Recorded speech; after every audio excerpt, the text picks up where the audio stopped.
First of all एक छोटा सा पॉइंट है, शायद मैं गलत हो सकता हूँ या आप सही।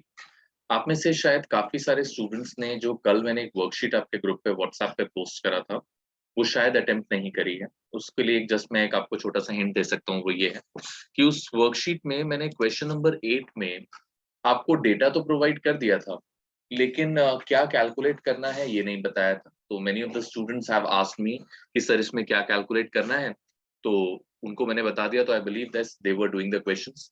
कुछ स्टूडेंट्स ने शायद कर लिए होंगे, बट मेरे पास अभी तक सॉल्यूशंस नहीं आए हैं। सो ऑल द स्टूडेंट्स जिनको भी कल वाली वर्कशीट कंप्लीट हो चुकी है या जिनकी पेंडिंग है, they are suppose to complete it today itself. उनको आज ही वो शीट खत्म करनी है बाय 9 o'clock। एंड आप मुझे उसका व्हाट्सएप सेंड कर देंगे so that I have a look कि आप जो चीज कर रहे हो उसमें कोई दिक्कत तो नहीं है यार, उसमें कोई गलती तो नहीं है, उसमें कोई प्रॉब्लम तो नहीं है। अगर उसमें कोई दिक्कत, कोई गलती, कोई प्रॉब्लम नहीं होगी तो हम लोग आराम से काम करते हैं। ठीक है। तो कल अपन लोगों ने जब भी अकाउंटिंग इक्वेशन के टॉपिक्स डिस्कस करे थे, तो हम लोगों ने एक तो मीनिंग डिस्कस करा अकाउंटिंग इक्वेशन का, और दूसरा हम लोगों ने डिस्कस करे अकाउंटिंग इक्वेशन के बेसिक क्वेश्चंस। और मैंने आपको बताया था कि जो क्वेश्चंस मैं आपके साथ डिस्कस कर रहा हूं वो 1 मार्क से ज्यादा के लिए आपके एग्जामिनेशंस में आने वाले नहीं। तो आज हम लोग बात करेंगे अकाउंटिंग इक्वेशन के बड़े क्वेश्चंस की, जो मेजरली आपके एग्जामिनेशंस में पूछे जाएंगे, या जिसकी वजह से हम इस पूरे चैप्टर को पढ़ रहे हैं। ठीक है। और दो बातों का बस बहुत ध्यान रखेंगे। पहला, फॉर्मेट। अकाउंटिंग इक्वेशन का फॉर्मेट जिस तरीके से हम यहां पर ड्रॉ करेंगे, it should be intact, identical, 100% same, क्योंकि फॉर्मेट के मार्क्स आपको मिलेंगे। एंड दूसरा, कैलकुलेशंस। कैलकुलेशंस पे बहुत ज्यादा फोकस करेंगे, क्योंकि कैलकुलेशन गलत तो क्वेश्चन गलत। ठीक है। तो चलिए शुरू करते हैं बिना टाइम वेस्ट करें। सबसे पहले फॉर्मेट से शुरुआत करेंगे और उसके बाद अपन लोग क्वेश्चंस को डिस्कस करेंगे। तो स्क्रीन आपके सामने है, आई सपोज स्क्रीन विजिबल होगा सभी को। एंड अगर विजिबल ना हो तो प्लीज मुझे बताइएगा। I'll just get it adjusted. Videos में कुछ प्रॉब्लम है, just let me find it out कि क्या इशू आ रहा है वीडियो में, then we can just start.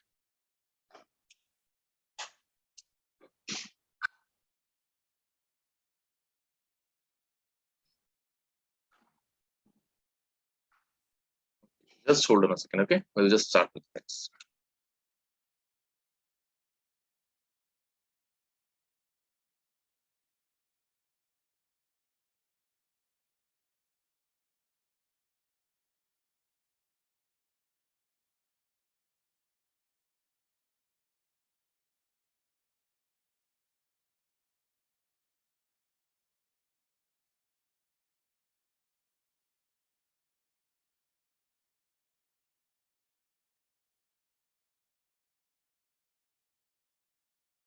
Just in 1 minute we are just going to start with the things. Let me change with some of the settings and उसके बाद हम लोग शुरू कर पाएंगे। ठीक है।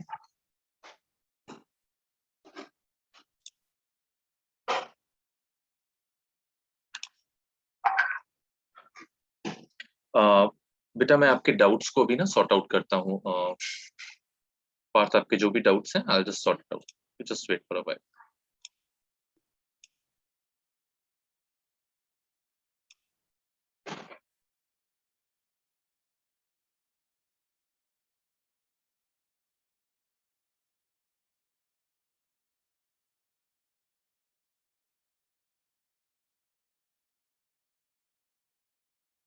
Now I suppose आपको वीडियो भी विजिबल होगा एंड आपको ऑडियो भी ठीक से सुनाई दे रहा होगा एंड स्क्रीन भी आपके सामने होगा। ठीक है। शुरू करते हैं। सबसे पहला काम जो हमें करना है, the first thing that we are suppose to do in accounting equation, की हमें उसका स्टैंडर्ड फॉर्मेट पढ़ना है।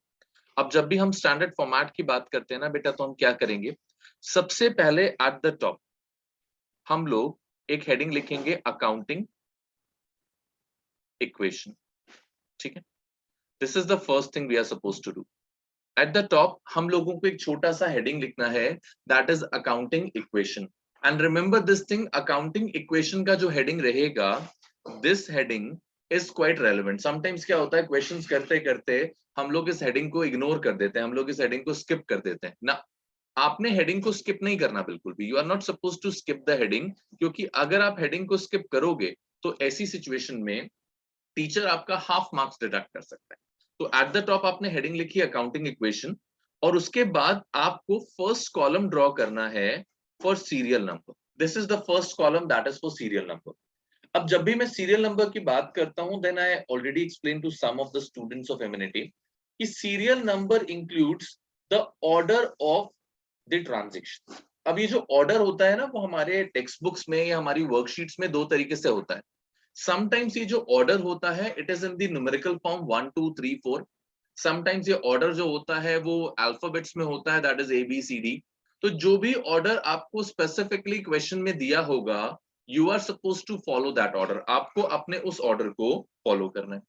अब कभी कभी क्या होता है कि क्वेश्चन में आपको कोई ऑर्डर नहीं दिया, तो ऐसी सिचुएशन में आप क्या करोगे, आप सीरियल नंबर के कॉलम को ब्लैंक छोड़ दोगे. दैट मीन्स कि अगर किसी क्वेश्चन में आपको कोई ऑर्डर नहीं दिया तो आप उसको ब्लैंक छोड़ दोगे.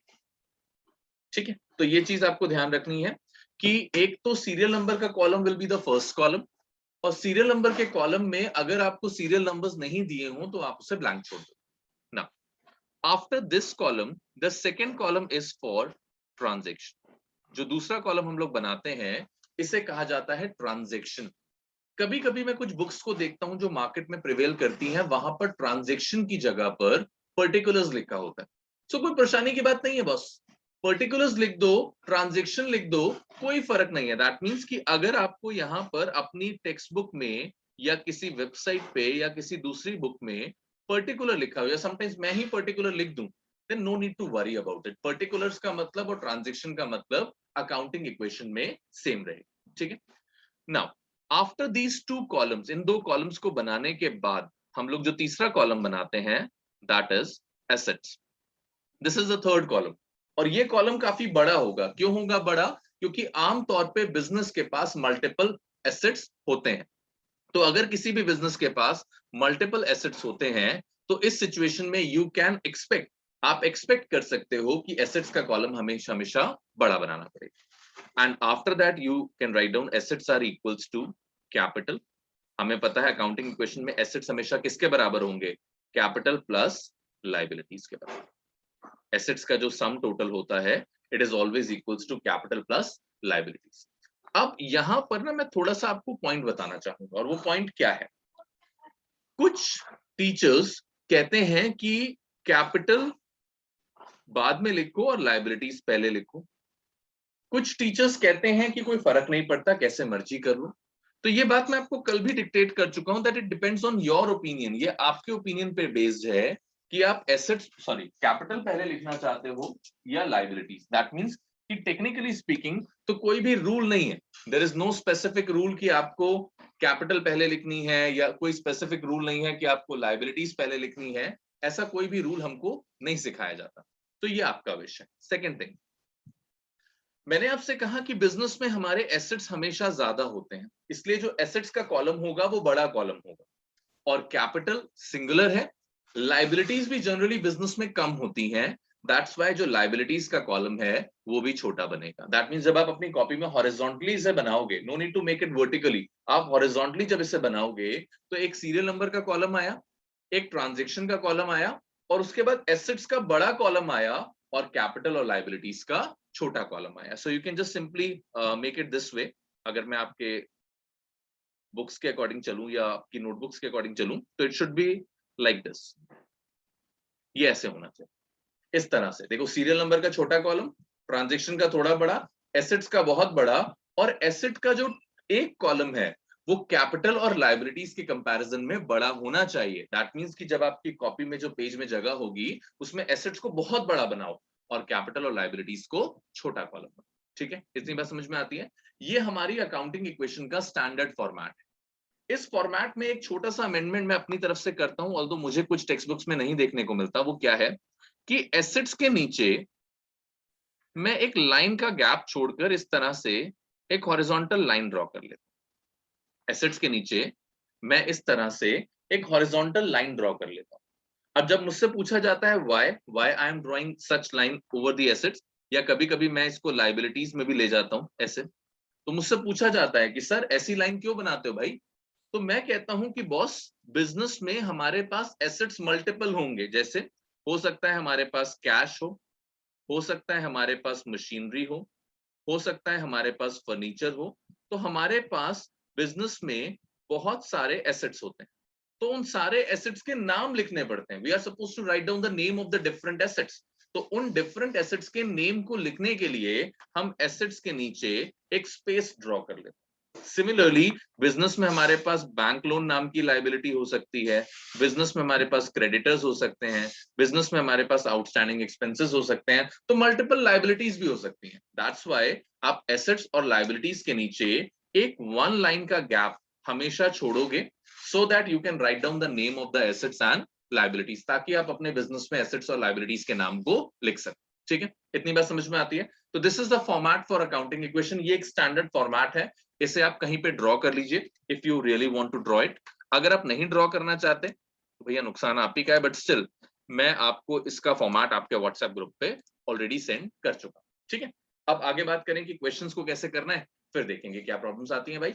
चलो, अब हमेशा ध्यान रखेंगे कि किसी भी अकाउंटिंग इक्वेशन का क्वेश्चन जब हम शुरू करेंगे, whenever we will start with the question of accounting equation, हमें ट्रांजैक्शंस के रूल्स समझने हैं। और वो ट्रांजैक्शन के रूल्स जो हैं वो हम स्टेप बाय स्टेप समझते हैं। द फर्स्ट रूल और the first transaction that we are suppose to make, क्या है वो, आइए देखते हैं। Transaction number 1 that is T1। यहां पर हम T से डिनोट करेंगे ट्रांजैक्शन को। मैं आपको टोटल 27 तरह के ट्रांजैक्शन सिखाऊंगा जिसमें आपकी पूरी अकाउंटिंग इक्वेशन कवर होगी, और 27 में से जो पहला ट्रांजैक्शन होगा that will be known as T1। ऐसे ही हम इसको नंबरिंग देंगे। ठीक है, तो T1 इज ऑलवेज commenced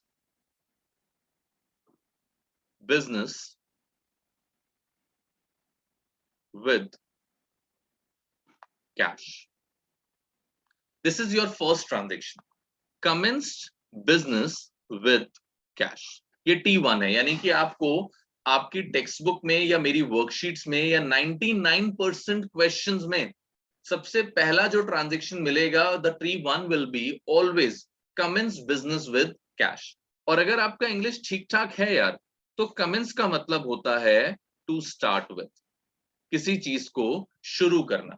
तो किसी चीज की शुरुआत करना इज नोन एज कमेंस, और कमेंस करने का मतलब है अपने बिजनेस को शुरू करा, और कैश मतलब पैसा, आपने अपने बिजनेस को पैसों से शुरू करा। आमतौर पर क्या होता है, जब हम किसी भी बिजनेस को शुरू करते हैं, then it is not necessary कि आपके पास पैसे हों, लेकिन माना यह जाता है कि बिना पैसों के बिजनेस तो शुरू हो नहीं सकता यार। और अगर बिना पैसों के बिजनेस शुरू नहीं हो सकता, इसीलिए कॉमन बेसिस पे, जनरल बेसिस पे पहले ट्रांजैक्शन में हमेशा जब भी बिजनेस शुरू होगा तो साथ में कैश अपन लोगों को दिया हो सकता। ठीक है, इतनी बात समझ में आती है? Now once we are provided with the transaction 1, हमको ट्रांजैक्शन नंबर 1 पता चल गया। इस ट्रांजैक्शन को पढ़ने के फौरन बाद हमें यहां पर आइडेंटिफाई करना है। We are suppose to identify it. कैसे आइडेंटिफाई करना है? हमें आइडेंटिफाई करना है कि इस ट्रांजैक्शन का इंपैक्ट हमारे एसेट्स, हमारी लायबिलिटी या हमारी कैपिटल पर पड़ेगा। तो कैसे पड़ेगा? क्योंकि अकाउंटिंग इक्वेशन यही तो है यार, asset is equals to capital plus liability. तो मतलब इस ट्रांजैक्शन का असर हमारे एसेट, कैपिटल और लायबिलिटी पे पड़ेगा। तो हमें वो चेक करना है कि इसका असर कैसे पड़ेगा। और कैसे चेक करेंगे? देखिए, जब भी हम बिजनेस शुरू करते हैं तो जिस पैसों से हम अपना बिजनेस शुरू करते हैं, उस अमाउंट को हम लोगों ने सीखा है नोन एज कैपिटल। ये बात मैंने आपको पहले बताई थी कि जिस पैसों से हम अपना बिजनेस शुरू करते हैं, उस अमाउंट को हम लोग क्या कहते हैं? कैपिटल। तो एक तो चीज हमें पता चल गई कि जब भी बिजनेस शुरू होगा, whenever the business will be started, हमारी कैपिटल पर असर पड़ेगा। यानी कि हमारी कैपिटल बिजनेस में बढ़ जाएगी, क्योंकि पहले हमारी कैपिटल 0 थी, पहले हमारे पास बिजनेस नहीं था। अगर अपन लोग के पास बिजनेस नहीं था तो कैपिटल नहीं थी। आज हमारे पास बिजनेस है तो बिजनेस की कैपिटल है। दैट मींस कि जब भी हम बिजनेस को शुरू करेंगे तो बिजनेस के शुरू करने की वजह से हमारी कैपिटल बिजनेस में इंक्रीज हो जाएगी। ये बात समझ आती है? This is the first impact और the first effect of the transaction. अब ध्यान से देखा जाए तो हमने बिजनेस शुरू करा है कैश से। कैश यानी कि पैसा, रोकड़ा। अब पैसा जो होता है वो बिजनेस के लिए हमेशा एक एसेट होता है। और व्हाई पैसा इज ऑलवेज एन एसेट? यार कॉमन सेंस की बात है, पैसा एक रिसोर्स है, और रिसोर्स आपके बिजनेस को चलाने में मदद करता है, तो वो आपके लिए एसेट है। तो यहां पर हमने जो दूसरा इंपैक्ट देखा, वो दूसरा इंपैक्ट क्या था कि हमारे बिजनेस के जो एसेट्स हैं in the name of cash, वो भी इंक्रीज कर रहे हैं। Now you will ask me sir कैसे इंक्रीज कर रहे हैं? तो सर जी बड़ा सिंपल सा पॉइंट है, पहले आपके पास बिजनेस नहीं था तो पैसा नहीं था, आज आपके पास बिजनेस है तो पैसा है। मतलब पहले आपके एसेट 0 हुआ करते थे, अब बिजनेस में कैश आ गया तो आपके एसेट्स बढ़कर 1 लाख रुपीस हो गए। यानी कि इस पर्टिकुलर ट्रांजेक्शन में अगर हम इफेक्ट देखें तो इफेक्ट क्या हुआ कि हमारे बिजनेस की कैपिटल 1 लाख रुपीस है और हमारे बिजनेस के पास एसेट्स 1 लाख रुपीस के, और दोनों एक दूसरे के इक्वल हो रहे हैं। अब अगर मैं इसको अकाउंटिंग इक्वेशन में रखूं तो अकाउंटिंग इक्वेशन में कैसे रख सकता हूं? हम लोगों ने पढ़ा था assets are always equals to capital plus liability. इस पर्टिकुलर ट्रांजेक्शन में हमारे पास एसेट्स हैं 1 लाख के, हमारे पास कैपिटल है 1 लाख की, और लायबिलिटीज के बारे में क्वेश्चन में कुछ नहीं दिया गया। तो अगर क्वेश्चन में लायबिलिटीज के बारे में कुछ नहीं दिया जाएगा देन वी विल अज्यूम कि क्वेश्चन में लायबिलिटीज 0 है। यहां पर आपको अजम्पशन लेना पड़ेगा यार। अगर आपको नहीं पता कि बिजनेस में आपकी लायबिलिटीज कितनी है तो आप एज्यूम कर लो कि आपकी लायबिलिटी 0 है, क्योंकि जबरदस्ती थोड़ी ना किसी से लायबिलिटी क्रिएट करवा लोगे। अगर है तो है, नहीं है तो नहीं है, अपने पास से क्या जाता है, होगा तो लिख देंगे, नहीं होगा तो नहीं लिखेंगे। ठीक है, ये बात समझ में आ गई। एसेट्स हमेशा कैपिटल प्लस लायबिलिटी के इक्वल हैं, ये बात हमने यहां पर प्रूव कर दी। कैसे प्रूव कर दी? हमने बिजनेस का एक ट्रांजेक्शन लिया, ट्रांजेक्शन के इफेक्ट को इक्वेशन में रखा और देखा कि इक्वेशन पूरी तरह से सेटिस्फाइड। ठीक है, इतनी बात समझ में आती है? पक्का? कोई डाउट तो नहीं है? अब इसी में हम लोग आगे बात कर सकते हैं। देखिए अब बात करते हैं T2, that is transaction number 2। मैंने आपसे कहा ना टोटल हम हर ट्रांजेक्शन के टाइप को उसके अकॉर्डिंग डिस्कस करेंगे और अपनी अकाउंटिंग इक्वेशन को प्रूव करेंगे। अभी क्वेश्चंस नहीं शुरू कर रहे। आप में से कुछ को लग रहा होगा सर ने फॉर्मेट बनाया लेकिन क्वेश्चन नहीं शुरू हुआ। फॉर्मेट में क्वेश्चंस हम लोग बाद में करेंगे, पहले हम ट्रांजेक्शंस को आइडेंटिफाई करना सीखें। ठीक है, तो दूसरा ट्रांजेक्शन देखिए, दैट इज T2। दूसरा transaction is commenced business with car rupees 40,000, stock rupees 10,000, machinery rupees 10,000. This is our T2, that is transaction type 2. अब इस ट्रांजेक्शन टाइप 2 को आप देखो तो ये पहले ट्रांजेक्शन से मिलता जुलता है। पहले ट्रांजेक्शन में भी कमेंस वर्ड लिखा था, इसमें भी कमेंस लिखा है। पहले ट्रांजेक्शन में भी कमेंस बिजनेस लिखा था, इसमें भी कमेंस बिजनेस लिखा है। लेकिन फर्क आ गया भाई, क्या फर्क आ गया? पहले ट्रांजेक्शन में सिर्फ कैश था और इस वाले ट्रांजेक्शन में कैश तो कहीं है नहीं। इसमें क्या है? कार नाम की चीज है, स्टॉक नाम की चीज है और मशीनरी नाम की चीज है। लेकिन नोटिस करने वाली बात है कि यार क्या कोई बिजनेस बिना पैसों के भी शुरू हो सकता है? बिल्कुल हो सकता है। अगर आपके पास सारा सामान है जो आपके बिजनेस में जरूरी है तो आप बिना पैसों के भी बिजनेस शुरू कर सकते हो। कोई मनाही थोड़ी ना है, कोई जबरदस्ती थोड़ी ना है कि पैसा होगा तभी बिजनेस शुरू करेंगे, पैसा नहीं होगा तो बिजनेस शुरू नहीं कर सकते हम लोग। ये गलत बात है भाई, जो भी चीज है उससे बिजनेस शुरू करो, जरूरी नहीं है कि पैसा हो। अब आइडेंटिफाई करते हैं। देखो यार, मैंने भी आपको थोड़ी देर पहले बताया कि जब भी बिजनेस कमेंस होगा तो जिस पैसों से या जिस चीज से बिजनेस कमेंस होता है उसे हम लोग कैपिटल कहते हैं, और कैपिटल हमेशा बढ़ जाती है जब बिजनेस शुरू होता है। तो इस ट्रांजेक्शन में भी हमारी कैपिटल तो बढ़ेगी। क्यों कैपिटल बढ़ेगी? क्योंकि बिजनेस शुरू हो रहा है। पहले कैपिटल 0 थी, अब कैपिटल बिजनेस में आ गई। अब इन चीजों को आइडेंटिफाई करते हैं यार। देखो, कार हमारे लिए क्या है? एसेट है। स्टॉक हमारे लिए क्या है? एसेट है। मशीनरी हमारे लिए क्या है? एसेट है। यानी कि हमने हमारा बिजनेस तो शुरू करा लेकिन उस बिजनेस को हमने मल्टीपल एसेट से शुरू करा। कोई एक एसेट से शुरू नहीं करा, बहुत सारे एसेट से शुरू करा। तो अगर आप इन सबका सम टोटल देखो तो 40,000, 10 50,000 और 10 60,000, टोटल हमने जो हमारे बिजनेस में पैसा लगाया दैट इज 60,000 रुपीज। यानी कि 60,000 रुपए के सामान से हमने हमारे बिजनेस को शुरू करा। अब आप देखो, यानी कि हमारे बिजनेस की कैपिटल कितनी हो गई? 60,000। हमारे बिजनेस के तीनों एसेट्स मिलाकर कितने हो गए? 60,000। अब अगर मैं अकाउंटिंग इक्वेशन को प्रूव करना चाहूं तो मैं क्या लिखूंगा? Asset is equal to capital plus liability. Assets की टोटल वैल्यू मुझे पता है 60,000, कैपिटल की टोटल वैल्यू मुझे पता है 60,000, और लायबिलिटी की टोटल वैल्यू फिर से मुझे नहीं दी थी, तो मैंने क्या एज्यूम कर लिया? 0। और अगर 0 एज्यूम कर लिया तो अपनी अकाउंटिंग इक्वेशन सेटिस्फाई हो गई भाई। LHS RHS के बराबर हो गया, अपनी left hand side right hand side के इक्वल हो गई, और अगर left hand side right hand side के इक्वल हो गई मतलब हमारी अकाउंटिंग इक्वेशन प्रूव हो गई। ठीक है भाई, इतनी समझ आता है पक्का? तो फिर एक काम कर लो फटाफट, मैं आपको 1 मिनट दे रहा हूं, आप इस वाले ट्रांजेक्शन को ठीक से देख लो, इसका स्क्रीनशॉट मैं आपके व्हाट्सएप ग्रुप पे डाल दे रहा हूँ, बाद में भी एक बार शाम को जब टाइम मिले तो भी देख लेना, और अगर इन दोनों ट्रांजेक्शन में कोई डाउट है तो अभी मुझे बता दो, नहीं है तो अपन लोग T3 की बात करेंगे। ठीक है, चलो फटाफट देखो 1 मिनट के अंदर, अगर कोई डाउट लगता है तो।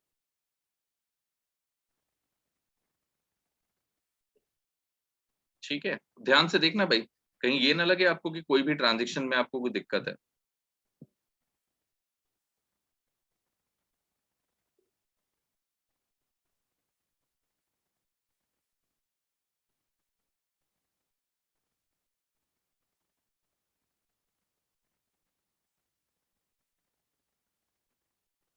ठीक है, चलो कोई दिक्कत नहीं होगी मेरे ख्याल से, इसमें आगे बात करते हैं, moving on to the next point.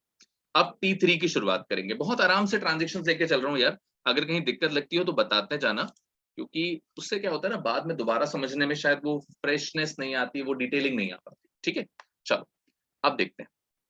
अब आया T3। T3 मतलब transaction number 3। Transaction number 3 business में जब भी हम बात करेंगे तो it will involve some of the liability, ये कुछ लाइबिलिटीज को इन्वॉल्व करेगा। कैसे इन्वॉल्व करेगा, ध्यान से देखिएगा। ठीक है, commenced business with cash rupees 1 lakh and taken a loan of rupees 50,000 from bank। अब सबसे पहले तो मैं आपको इस ट्रांजेक्शन को एक्सप्लेन कर दूं, क्योंकि आप में से 30% या 40% स्टूडेंट क्या करेंगे, इस ट्रांजेक्शन को मिस इंटरप्रेट कर देंगे। कैसे, देखो, इन्होंने कहा commences business with cash rupees 1 lakh, यानी कि जो बिजनेस शुरू हुआ है वो 1 लाख रुपए से ही शुरू हुआ है। ये मत समझिए कि जो आगे वाले 50,000 रुपए हैं वो बिजनेस को शुरू करने में लगाए गए। यहां पर बिजनेस जो शुरू हुआ वो 1 लाख रुपए कैश से शुरू हुआ। This is the first part of the transaction. ठीक है, और आगे लिखा है एंड मतलब ट्रांजेक्शन बदल गया। क्या लिखा है, taken a loan from bank 50,000 रुपए, हमने बैंक से उधार लिया 50,000 रुपए। यानी कि अगर आप टेक्निकली देखो तो हमने जो बिजनेस कमेंस करा, हमने जो बिजनेस शुरू करा, उसमें हमारी कैपिटल आई। कैपिटल कितने रुपए की आई, जिस पैसे से बिजनेस शुरू करते हैं उस पैसे को कैपिटल कहते हैं। तो हमारे इस ट्रांजेक्शन में, हमारे बिजनेस में जो कैपिटल इंट्रोड्यूस हुई है, जो कैपिटल बिजनेस में आई है, वो कैपिटल आई है 1 लाख। और हमारे बिजनेस में जो कैश है वो 1 लाख रुपीज आएगा। कॉमन सेंस की बात है, अगर हम बिजनेस की कैपिटल 1 लाख रुपीज इन्वेस्ट कर रहे हैं, इसका मतलब जो कैश हमारे बिजनेस में आया वो भी 1 लाख। अब इसके बाद भैया अगर बैंक से लोन लोगे तो बैंक आपको पैसे कैश में नहीं देने वाला। अगर बैंक से उधार लोगे तो बैंक आपको पेमेंट कैसे करेगा, ईदर बाय चेक और एनईएफटी। आजकल यही तो सिस्टम चल रहा है, या तो बैंक आपके नाम पर चेक देगा या फिर बैंक आपको एनईएफटी देगा, कुछ भी दे, पैसा तो आ रहा है ना यार। और अगर पैसा आ रहा है मतलब हमारा बैंक बैलेंस कितना बढ़ जाएगा, 50,000 रुपीज से इंक्रीज हो जाएगा। दोबारा समझते हैं, हमने बिजनेस को शुरू करा, हमने बिजनेस को शुरू करा तो बिजनेस में हमने कैपिटल लगाई, हमने जो कैपिटल लगाई वो कैश की फॉर्म में थी, तो कैश हमारे पास 1 लाख रुपए है। उसके बाद हमने बैंक से पैसा उधार लिया।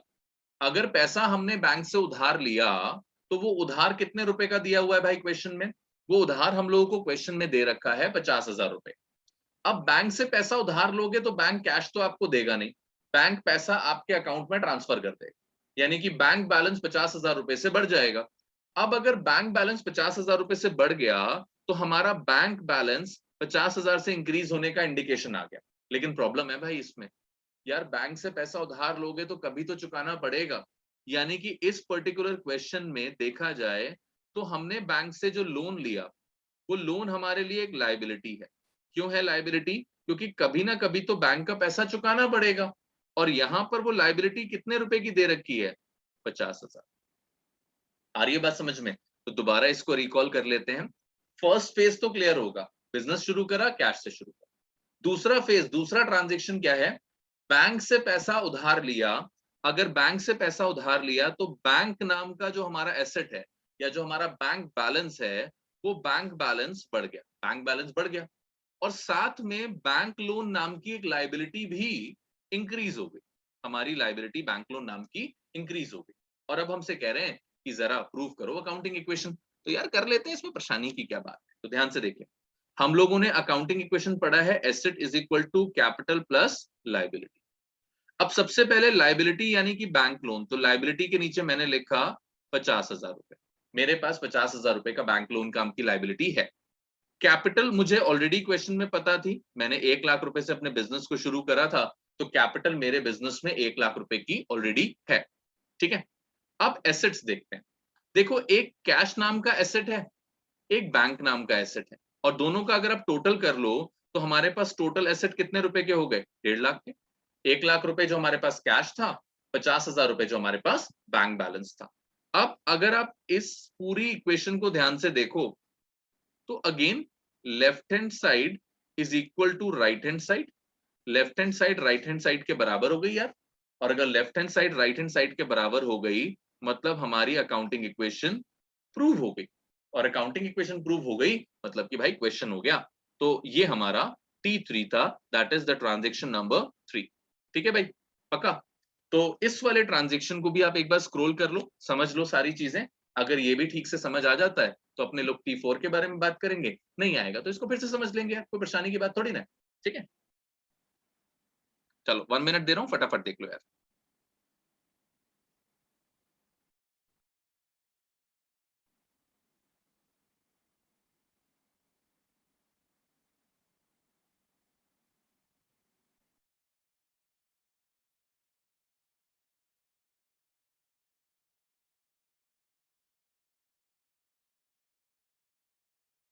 ठीक है, डन, पक्का? चलो फिर इसे भी एज यूजुअल मैं आपके व्हाट्सएप ग्रुप पे डाल दे रहा हूँ, ताकि आप बाद में इसे स्क्रॉल कर लेना, सो दैट आपको नोट डाउन नहीं करना पड़ेगा। ओके, T3 में कुछ डाउट आया है, चलिए देख लेते हैं। देखिए बच्चे ध्यान से, T3 का एक डाउट छोटा सा हमारे पास आया है। देखिए, बच्चे ने मुझसे पूछा कि सर T3 में मुझे बता दो कि टोटल एसेट कितने हुए।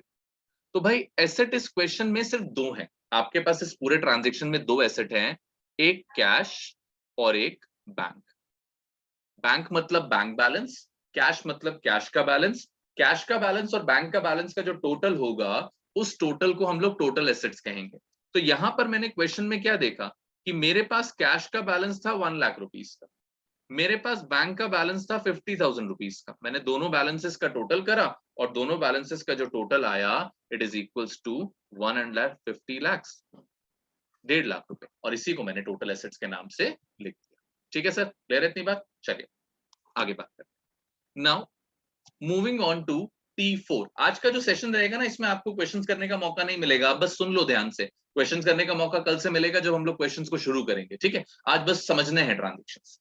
अब अपन लोग बात करते हैं नेक्स्ट T4। अब ये T4 क्या है? T4 में हम ट्रांजेक्शन को थोड़ा सा आगे बढ़ाएंगे, और वो ट्रांजेक्शन क्या है? Purchased furniture rupees 1 lakh. हमने फर्नीचर खरीदा। अरे जरूरी नहीं है कि फर्नीचर ही खरीदो, आप ट्रक खरीद लो, बस खरीद लो, कार खरीद लो, मशीनरी खरीद लो, इक्विपमेंट्स खरीद लो, कोई परेशानी की बात नहीं है, कुछ भी खरीद लो, there is no big deal, बस खरीद लो। यानी कि बिजनेस में एक ट्रांजेक्शन हुआ कि आपने कुछ खरीदा। अब आइडेंटिफाई करते हैं क्या खरीदा? फर्नीचर खरीदा। तो पहले हमारे पास फर्नीचर जीरो था, हमारे पास पहले कोई फर्नीचर नहीं था।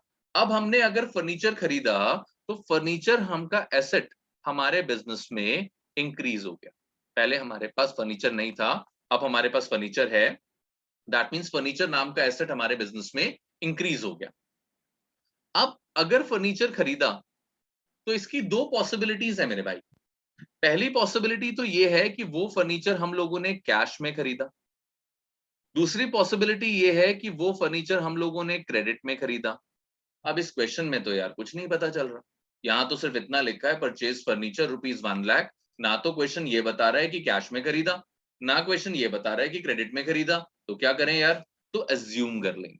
ठीक है, ध्यान रखेंगे जब भी क्वेश्चन आपको ना बताए कि आपने जो ट्रांजेक्शन करा है वो कैश में है या क्रेडिट में है, और साथ में कुछ लिखा भी नहीं है, तो आम तौर पर, अभी मैं रूल्स आगे आपको पढ़ाऊंगा, आम तौर पे जनरली हम ये अज्यूम करते हैं कि वो ट्रांजैक्शन कैश ट्रांजैक्शन माना जाएगा, मतलब आपने उसके बदले में पैसे दिए होंगे।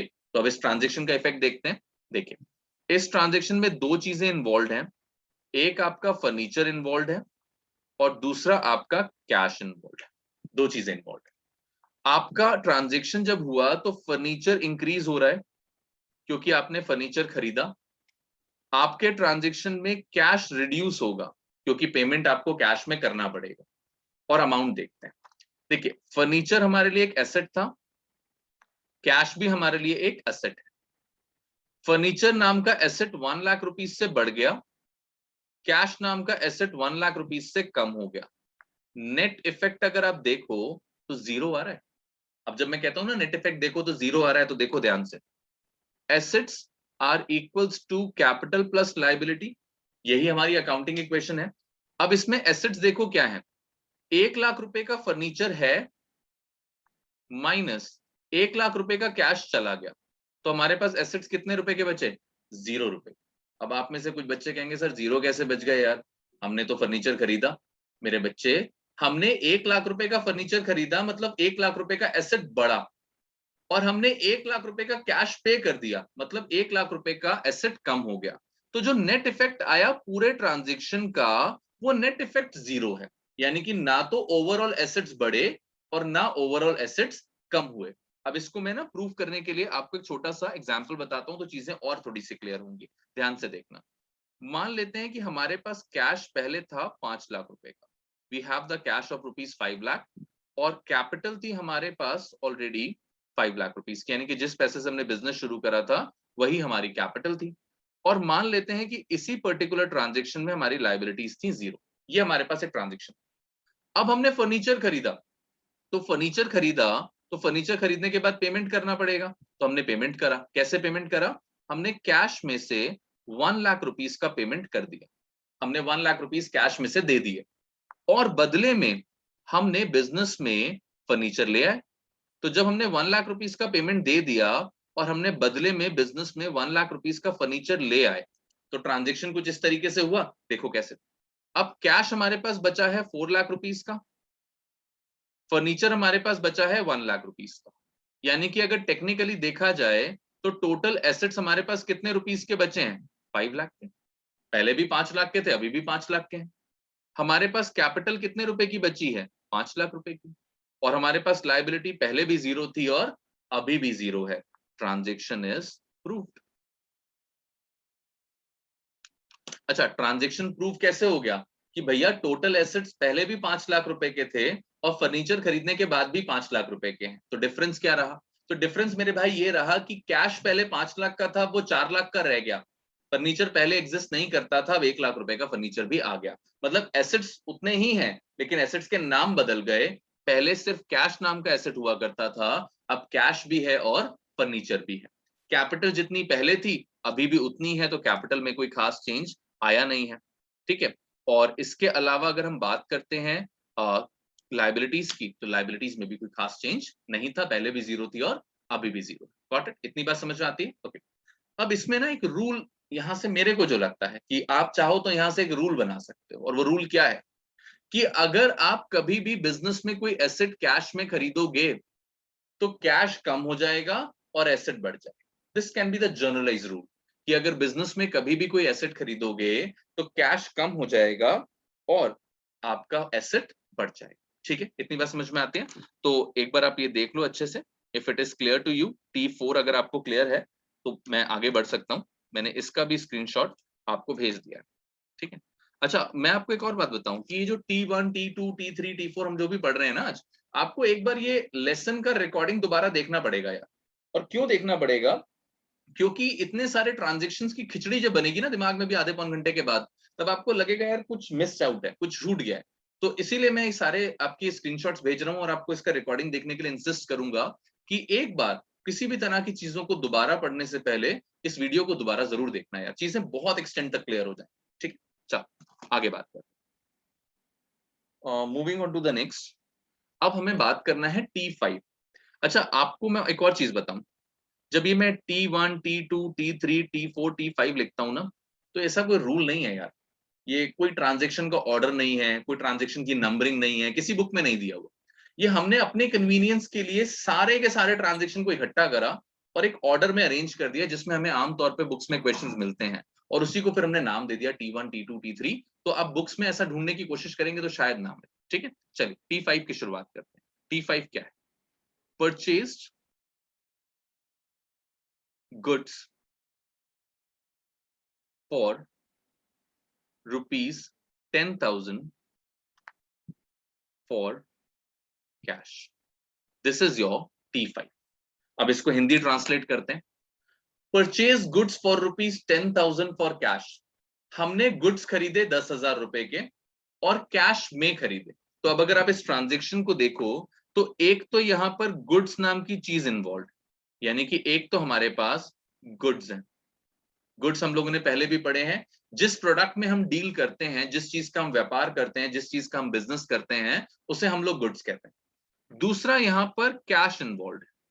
The second item involve over here is cash.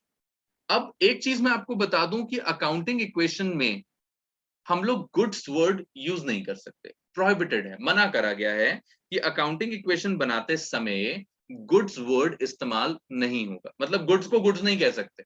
अब आपसे कोई बोले कि राहुल को राहुल नहीं कह सकते या श्याम को श्याम नहीं कह सकते, तो बड़ा अजीब सा लगता है, बट प्रॉब्लम है, मजबूरी है, रूल है। रूल क्या कह रहा है कि भैया गुड्स को गुड्स नहीं बोल सकते। तो फिर क्या बोले, अगर गुड्स को गुड्स नहीं बोल सकते तो गुड्स को अकाउंटिंग इक्वेशन में कहा जाएगा स्टॉक। ये चीज आपको यहां पर थोड़ी सी याद कि जब भी अकाउंटिंग इक्वेशन आप लोग बनाओगे, तो उस अकाउंटिंग इक्वेशन को बनाते समय गुड्स को आप लोग क्या कहोगे? स्टॉक। अब स्टॉक हमारे लिए क्या है? बिजनेस का एक एसेट है। स्टॉक हमारे लिए बिजनेस का एक एसेट। अब अगर आपने गुड्स खरीदे, मतलब स्टॉक नाम का एसेट बढ़ गया। ऑब्वियसली बात है, सामान खरीदोगे तो एसेट बढ़ेगा। पेमेंट कैश में हुआ तो कैश भी एक एसेट था और कैश नाम का एसेट कम हो गया। इस बिजनेस ट्रांजैक्शन में एक एसेट बढ़ा और दूसरा एसेट कम हो गया। तो आपको पता है, अभी हमने पिछली बार भी डिस्कस करा कि अगर एक एसेट बढ़े और दूसरा एसेट कम हो जाए तो net effect will be zero. अब कैसे इस नेट इफेक्ट को प्रूव करना है वो और देख लेते हैं। ठीक है, तो मान लेते हैं कि मेरे पास ऑलरेडी कैश अवेलेबल था 5 लाख रुपए और मेरे पास कैपिटल बिजनेस में इन्वॉल्व थी 5 लाख रुपए। यही तो था। और मेरे पास बिजनेस में लाइबिलिटीज एग्जिस्ट करती थी 0। स्टैंडर्ड क्वेश्चन जो अपने लोग लेके चलते हैं। अब अगर मैंने 10,000 रुपए का स्टॉक खरीदा तो मेरे पास से 10,000 रुपए का पेमेंट हो गया। अगर मेरे पास से 10,000 रुपए का पेमेंट हो गया, मतलब मेरे पास से 10,000 रुपए का कैश चला गया। अब यार मेरे पास से कैश चला गया तो मेरा कैश कम हो गया, यानी कि मेरा कैश मेरे पास कितना बचा? 4,90,000 रुपीज का कैश बच गया। अब अगर मैंने गुड्स खरीदे तो मेरे बिजनेस में स्टॉक नाम का एक एसेट इंक्रीज हो गया। तो एक एसेट बढ़ गया तो मैंने उस एसेट का नाम लिखा स्टॉक। कितने रुपए से बढ़ गया मेरा एसेट? 10,000 रुपए से बढ़ गया। अभी भी आप देखो तो टोटल एसेट्स कितने हैं? Total assets again amounts to ₹5 lakh. भाई 4,90,000 रुपए का कैश है और 10,000 रुपए का हमारे पास स्टॉक है। और अगर आप यहाँ पे कैपिटल देखो तो कैपिटल भी 5 लाख है, कैपिटल में तो कोई चेंज आया नहीं। लाइबिलिटीज भी 0 है, यानी कि अगेन हमारी अकाउंटिंग इक्वेशन प्रूव्ड हो गई। और जब मैं कहता हूं अगेन हमारी अकाउंटिंग इक्वेशन प्रूव हो गई, मतलब हमारे एसेट्स हमारे कैपिटल प्लस लायबिलिटीज के बराबर हो गए। तो दिस इज आर T5। ये आज का हमारा आखिरी ट्रांजेक्शन था। इससे ज्यादा ट्रांजेक्शंस मैं नहीं कराऊंगा because it will just create a mess in your mind. तो हम लोगों ने T1 से T5 तक के ट्रांजेक्शन को डिस्कस करा है। ये हमारा T5 था, एक बार इसको दोबारा रिकॉल कर लेते हैं। गुड्स खरीदे तो गुड्स को अकाउंटिंग इक्वेशन में हम लोग स्टॉक कहेंगे, गुड्स वर्ड यूज नहीं करेंगे। पैसे दिए तो पैसे कैश की फॉर्म में दिए, कैश हमारे लिए एक एसेट था। गुड्स यानी कि स्टॉक नाम का एसेट बढ़ा कैश नाम का एसेट कम हो गया, net effect would be 0, overall effect नहीं पड़ने वाला, बट नाम बदल जाएंगे। हमने देखा कि हमारे पास कैश पहले 5 लाख रुपए का था, उसमें से 10,000 रुपए का पेमेंट हो गया, तो अब हमारे पास रिमेनिंग कैश कितना बचा? हमारे पास रिमेनिंग कैश बच गया 4,90,000 रुपीज का। अब स्टॉक बिजनेस में आया 10,000 रुपए का, तो 10,000 रुपए से हमारा स्टॉक नाम का एसेट बढ़ गया। तो अगर आप देखो तो टोटल एसेट्स पहले भी 5 लाख रुपए के थे और अभी भी 5 लाख रुपए के, यानी कि टोटल एसेट्स में कोई भी चेंज नहीं आया। कैपिटल पहले भी 5 लाख रुपए की थी, अभी भी 5 लाख रुपए की है, हमारी कैपिटल में भी कोई चेंज नहीं आया। और हमारी लायबिलिटी पहले भी 0 थी भाई, और अभी भी 0 है, लायबिलिटी में भी कोई चेंज नहीं आया। So in this manner we can conclude कि भाई स्टॉक खरीदोगे तो एसेट बढ़ेगा, पैसे दोगे तो एसेट कम हो जाएगा, नेट इफेक्ट वुड बी 0। और अपन लोग अकाउंटिंग इक्वेशन में गुड्स को कभी भी गुड्स नहीं बोलेंगे, गुड्स को हम हमेशा स्टॉक के नाम से जानेंगे। ठीक है सर, तो ये हमारा T5 था, और आज हम लोगों ने 5 ट्रांजेक्शन डिस्कस करने थे, और 5 ट्रांजेक्शन में हम लोग को इतना ही पॉइंट डिस्कस करना था। बस एक डाउट और ले लेते हैं। एक हमारे पास स्टूडेंट का क्वेरी है जिसको कल वाली शीट में क्वेश्चन नंबर 7 समझ में नहीं आया, तो बस एक बार 7th क्वेश्चन और समझा दें, फिर अपन लोग क्लास को वाइंड अप कर पाएंगे। ठीक है, तो बस एक बार 7th क्वेश्चन आप देख लीजिए, उसके बाद हम लोग इसे वाइंड अप कर सकते हैं।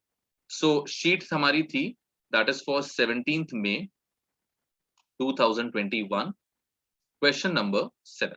ठीक है, तो क्वेश्चन नंबर 7 में हम लोगों से वो कह रहे हैं कि हमारे पास स्टॉक गिवन है 76,000 रुपीज का, हमारे पास क्रेडिटर्स गिवन है 50% ऑफ डेटर्स, और हमको वो कह रहे हैं डेटर्स आर 70% ऑफ स्टॉक। ठीक है, सबसे पहले इस एक्सप्रेशन को सॉल्व कर लेते हैं। देखिए, अगर हमें सबसे पहले यहां पर डेटर्स को कैलकुलेट करना है तो डेटर्स वुड बी 70% ऑफ 76,000। इसको आप सॉल्व कर लीजिए, तो व्हाट डू वी हैव? 76,000 का 70% अगर हम निकालेंगे तो डेटर्स की अमाउंट आ जाएगी 53,200। ये हमारे डेटर्स हो गए। वहीं अगर हम क्रेडिटर्स को कैलकुलेट करेंगे तो क्रेडिटर्स हमारे कितने हो जाएंगे क्वेश्चन में? 26,600। या 50% था तो 26,600 ये हो गया। अब इस क्वेश्चन में कह रहे हैं कैलकुलेट लायबिलिटीज, तो एक बार को बच्चा ना कंफ्यूज हो जाता है। बच्चा क्या कहता है कि सर क्रेडिटर तो लायबिलिटी है, लायबिलिटीज आपको ऑलरेडी दे रखी हैं, तो हमें कौन सी लायबिलिटी यहाँ पर निकालनी है? तो एक्चुअली में ना आपको लायबिलिटीज नहीं निकालनी, या कह सकते हो कि लायबिलिटीज इस क्वेश्चन में कैलकुलेट ही नहीं हो सकती। आपको बस अकाउंटिंग इक्वेशन को वेरीफाई कराना पड़ेगा। कैसे? देखिए, एसेट्स में एक हमारे पास स्टॉक था 76,000 का, एक हमारे पास डेटर्स थे 53,200 के, बस ये एसेट्स है हमारे पास। क्वेश्चन में कैपिटल आपको ऑलरेडी दे रखी है 1,40,000 की, और क्रेडिटर्स आपने निकाले 26,600 के, और उसके बाद भी हम आपसे पूछ रहे हैं कि भैया लायबिलिटी निकालो, तो लायबिलिटी को हमने लायबिलिटी लिख दिया। अब आप अगर टोटल करो तो यहाँ का टोटल ज्यादा होगा as compare to this side. Total check कर लेते हैं, 53,200 और 76,000 का टोटल आ रहा है 129,200, और इधर का अगर आप टोटल देखो तो 166,600, यानी कि प्रैक्टिकली स्पीकिंग यहां पर कोई दूसरी लायबिलिटी एग्जिस्ट ही नहीं करती, क्योंकि अगर ऑलरेडी आपकी कैपिटल ज्यादा है और आपके एसेट्स कम हैं, तो यहां पर there is no further liability that would exist. तो इस क्वेश्चन का जो आंसर आएगा वो न्यूमेरिकली हो ही नहीं सकता। न्यूमेरिकली आप उसको कैलकुलेट नहीं करोगे, आप बस इस प्रेजेंटेशन को दिखाओगे जो मैंने आपकी स्क्रीन पे सॉल्व करी है, और उसके बाद लिखोगे there is no further liability, कोई भी फर्दर लायबिलिटी एग्जिस्ट नहीं करती, क्योंकि बैलेंस लायबिलिटी का अगर आता तो लायबिलिटी एग्जिस्ट करती, जब बैलेंस ही नहीं आ रहा तो लायबिलिटी कहां से एग्जिस्ट करेगी। ठीक है बॉस, तो इस 7th क्वेश्चन को इस तरीके से करना है। आप में से कुछ स्टूडेंट ने मुझसे पूछा था कि नेगेटिव आ सकती है, तो प्रैक्टिकली तो नेगेटिव पॉसिबल नहीं है, कोई भी लायबिलिटी आपके बिजनेस में नेगेटिव नहीं हो सकती, जैसा कि इस क्वेश्चन में दिख रहा है आपको। इसलिए यहां पर कोई भी फायदा लायबिलिटी एग्जिस्ट नहीं करती। अब दोनों साइड का टोटल मैच नहीं कर रहा, तो उसके लिए हम क्या लिखेंगे?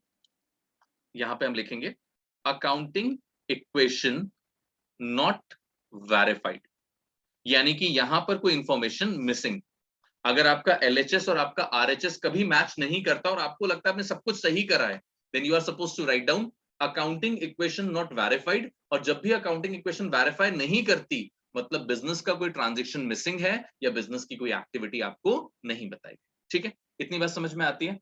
तो मेरे अकॉर्डिंग अगर आप चलते हो, या जितना भी पोर्शन मैंने अभी आपको पढ़ाया है, तो आई एक्सपेक्ट कि मैंने आपको आज सिर्फ ट्रांजैक्शन नंबर 1 से लेकर 5 तक बताया कि किस तरह के बिजनेस ट्रांजैक्शंस होते हैं आमतौर पर हमारे बिजनेस में।